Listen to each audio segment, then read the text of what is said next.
Welcome to the Banker Lamp. Please enjoy the video. You start by connecting your iPhone and granting Apple Maps the necessary permissions so the system can pull live directions. Once done, select Apple Maps on the Carplay screen.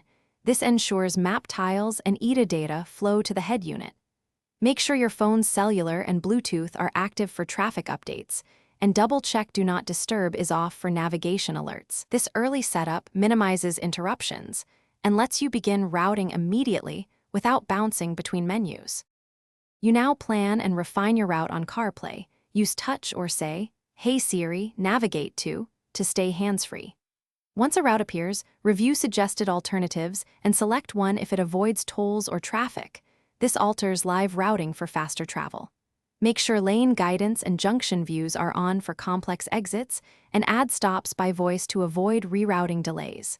Because Carplay mirrors maps, these choices update both devices, so your phone and head unit remain synchronized.